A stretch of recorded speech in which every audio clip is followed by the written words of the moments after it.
पश्चिमबंग होइछि अनुप्रवेशकारीଙ୍କ एन्तुड़ीशाला पश्चिमबंगରେ अनुप्रवेश वृद्धि ओडिशा ପାଇଁ चिंतार विषय होइछि तेणु ଯେଉଁମାନେ ଭାରତୀୟ ନୁହନ୍ତି କିମ୍ବା ବାଂଲାଦେଶରୁ ଆସି ରାଷ୍ଟ୍ର ବିରୋଧୀ କାର୍ଯ୍ୟରେ ଲିପ୍ତ ସେମାନଙ୍କୁ ଠାବ କରିବେ ବୋଲି କହିଛନ୍ତି ରାଜସ୍ୱ ମନ୍ତ୍ରୀ ସୁରେଶ ପୂଜାରୀ। ଏହାସହ ଯେଉଁମାନେ ଟିଏମସି ବିରୋଧରେ କହୁଛନ୍ତି ସେଠାରେ ତାଙ୍କ ଘର ଜଳାଇ ଦିଆଯାଉଛି। ଅନ୍ୟପଟେ ସଂସଦରୁ ତଡ଼ା ଖାଇଥିବା ମହୁଆ ମୈତ୍ର ମଧ୍ୟ ଓଡ଼ିଶାବାସୀଙ୍କୁ ଧମକ ଦେଉଥିବା କହିଛନ୍ତି ଝାରସୁଗୁଡ଼ା ବିଧାୟକ ଟଙ୍କଧର ତ୍ରିପାଠୀ। ଯେଉଁ କଥା ବିଜେଡି କହିପାରୁନି ସେହି କଥା ତାଙ୍କ ନୂଆ ବୋହୂ ମହୁଆ ମୈତ୍ରଙ୍କ ଦ୍ୱାରା ବିଜେଡି କହୁଛି ବୋଲି ଟଙ୍କଧର କହିଛନ୍ତି। ଯେଉଁମାନେ ଭାରତୀୟ ନୁହନ୍ତି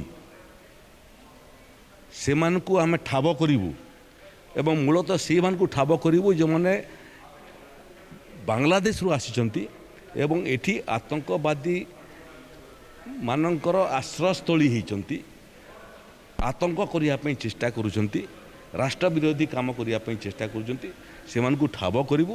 ଏବଂ ଯେଉଁମାନଙ୍କ ପାଖରେ ଉପଯୁକ୍ତ ପ୍ରମାଣପତ୍ର ଅଛି ଭାରତର ନାଗରିକ କହିକରି ତାଙ୍କୁ ଛାଡ଼ି ଦିଆଯାଉଛି। ଯେଉଁମାନଙ୍କର ପାଖରେ ପ୍ରମାଣପତ୍ର ନାହିଁ ତାଙ୍କୁ ଆଇନ ଅନୁସାରେ କାର୍ଯ୍ୟାନୁଷ୍ଠାନ କରାଯିବ।